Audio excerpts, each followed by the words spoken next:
What's up everybody and welcome back to my channel. It's time for a recap of what went down on yesterday's episode of Teen Mom 2. You know the drill. If you want to watch the full episode online but don't live in Canada, you need a VPN. I've got a link to the service that I use down below. It is an affiliate link. If you want to use that to watch the shows online and support this channel, you can go right ahead. I watched yesterday's episode this morning using my VPN and I'm still heated at the way that Chelsea and Cole behaved this episode, and I'm honestly starting to believe that Cole is a little bit toxic, but we're going to get into that when it's time for their scenes. Let's start off at the very beginning of the episode. The episode kicks off with Allie girl. She gets her x-ray and tells Leah that walking any further than the length of a van is painful for her. So Leah tells her to start staying in her wheelchair at school, and she cries about how heartbreaking it is to watch her daughter continue to suffer. Kail decides to move back to Dover because she only moved out to Middletown in order to be closer to Chris, to try and coax him into being a father to Lux,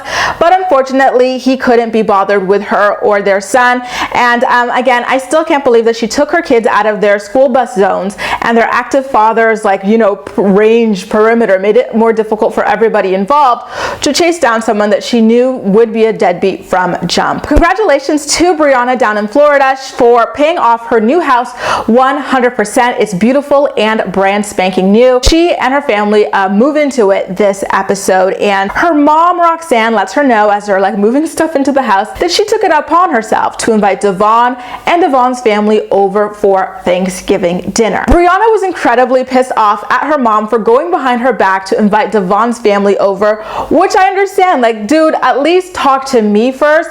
But then her reaction was, you know, just over the top unnecessary. First of all, I don't think Briana was even going to be cooking Thanksgiving dinner. I believe it was her mom who was going to be doing that. So, like, for her to act like, you know what I mean, it would be like any big issue for her was a bit too much for me. And then she went as far as to say that she didn't care about Devon or his family. And I was like, sis, these are the only people involved in your child's life. You know what I mean? Stella over there has no dad, and her dad's family doesn't even want to come around either. So you would think that she would embrace these people wanting to come around as much as possible, but instead she just whines about it and literally disparages her daughter's, you know, family on television for literally no reason. And it was quite nasty to me. Like I said last week, Briana is the new Petty Betty. She just loves to complain. When it came to the birthday and stuff like that, she was like, oh, the mom better come. I want her to come around like every weekend. Nova needs to see her all the time. I want holidays and stuff like that together as a family. And now here they are willing to put in that work, and she's upset. I honestly feel like if Roxanne invited Lewis, Briana would be over the moon, excited. She would be running through the house, throwing out every single last condom, ready to catch her next STD, but I digress. Okay, you guys, at this point, I am 1000% over both Chelsea and Cole. They have been 4 years talking about how they're too private to show these things, like, oh, we're not going to show you our wedding, we're too private, we're not going to show you this, too private, blah, blah, blah. But nothing in her daughter's life is ever off limits. You know, like, here she is gossiping about like her daughter on her cell phone. I'm like, really? You can't show us anything else you've got going on in your life? And it actually gets worse as the episode progresses. But moving right along for now, in Indiana, Jade's parents refuse to take a drug test, and so she's decided to kick them out. She talks about how they sleep all day but are up at all hours of the night. They're trying to wake her daughter up to hang out with her. It honestly sounds like they're high and just, like, you know, not thinking properly. And so I do think that she is making the right decision to ultimately ask them to leave her home. In West Virginia, again, Leah and her kids visit her sister Victoria and her new baby, and Addie, literally with a straight face, asks Victoria, and I quote, how does it feel having him out of your crotch? And immediately after she says it, she looks at the camera, and then her clueless mom Leah laughs at the whole thing. You cannot tell me that Leah does not coach this girl. You know, the way that Leah's always begging online for this child to have a spinoff or whatever, I feel like she thinks this sort of thing is cute or whatever, but in my opinion, it is just vulgar and inappropriate. But it's no knock on Addie, it is a 100% judgment on Leah. Anyway, in positive news here, the x-ray results show that Allie's bones were fine, but Leah worries that the issue with Allie is her muscles deteriorating, and then she cries about how the disease is progressing and talks about Allie having to use her wheelchair 24/7 24/7, which is going to be hard for Allie to accept. And I 100% feel so much pain for Leah having to have that conversation with her daughter, who's so determined to walk like everyone else in her school, but unfortunately her body is working against her in that capacity. Over in Middletown, Kail finds a house that she likes back in Dover, and she makes an offer on it, and then she tells her son Lex that she promises it's going to be the last time that they move. We then get to see how filthy Jade's parents are, with fast food and clothes lying all around her house. She texts them that they need to move out of her house tomorrow, and at this point I was kind of like, listen sis, you knew for a couple of days at least that you wanted to kick these people out, so in my opinion she could have given them a little bit more than 24-hour notice. You know, even if they needed to book like an extended stay hotel or something like that, the prices are a lot more reasonable when you've got at least 1 week of leeway versus 24 hours to book something. I didn't think that that was very like fair on her end. She should have just been open and honest from the very beginning with them versus just blindsiding them like that. Her parents then take her sister out to dinner and start complaining about Jade wanting to kick them out of the house. They claim that it's a result of Sean messing with her mind, trying to turn her against her family, never once taking responsibility for what they've done to put themselves in this position. First of all, these people all this time have still not been working, and it doesn't appear as though they've been trying to work or anything like that. They're not taking care of her daughter. She's having to put her daughter, pay to put her daughter in daycare because they're not helping with that, even though that's something that they claimed that they were going to help her with. They're leaving a mess all around her house, etc., etc., but no, they leave all of that out and play victim. Meanwhile, in South Dakota, here comes Chelsea on her continued mission to alienate her daughter Aubree from her father's side of the family. Last week, to refresh your memory, Aubree tried to discreetly tell her mother that she did not want her grandmother's phone number in her new cell phone. And so what does Chelsea do? She amplifies that. She's like, what? You don't want your grandma's number in your cell phone? Then she has a couple of scenes talking to Cole about it as well, you know? And now this week, Aubree tells her something off camera privately, and what does Miss Thang do?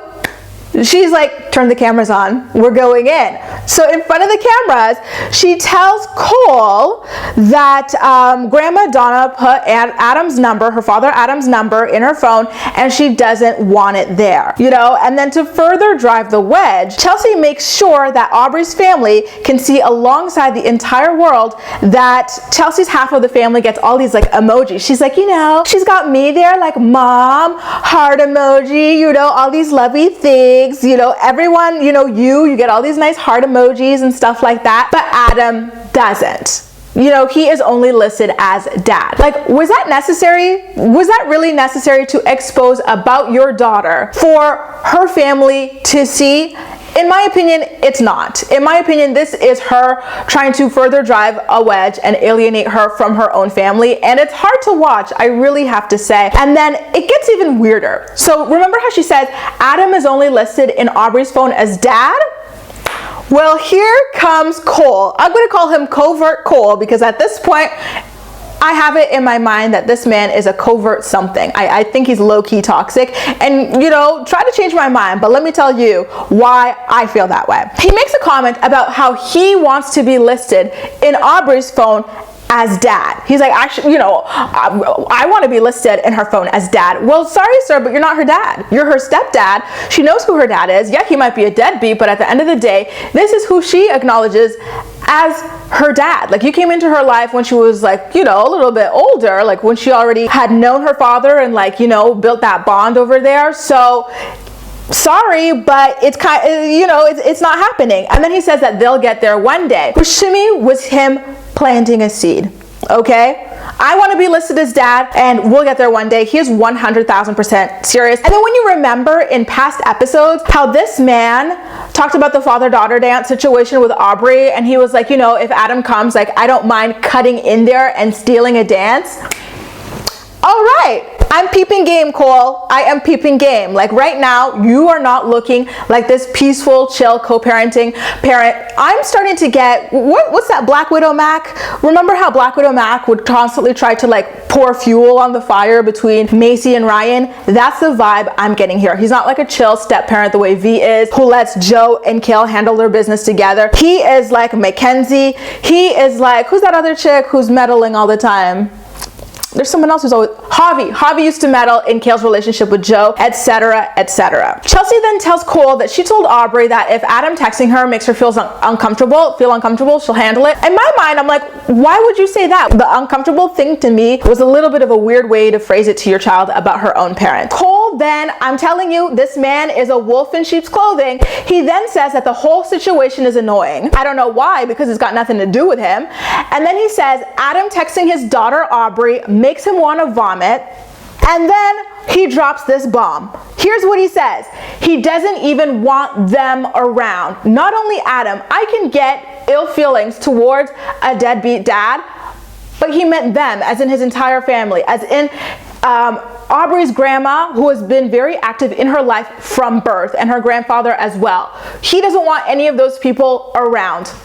If that were David Eason, the amount of you guys who would be calling it out, talking about this woman is being abused, she is, you know, being isolated by her man, etc., etc., would be through the roof. But because it's Cole, you know, I feel like some of you guys are letting some classism and a little bit of these Mickey Mouse voices get to your head so that you don't see it for what it is. In my opinion, that is a great example of someone trying to isolate, you know, someone, and I am just flabbergasted by it. At this point, in my opinion, Cole has shown us the real him. You cannot deny that some random man, a stepfather, trying to drive a wedge between his stepdaughter and her dad's family is not inappropriate.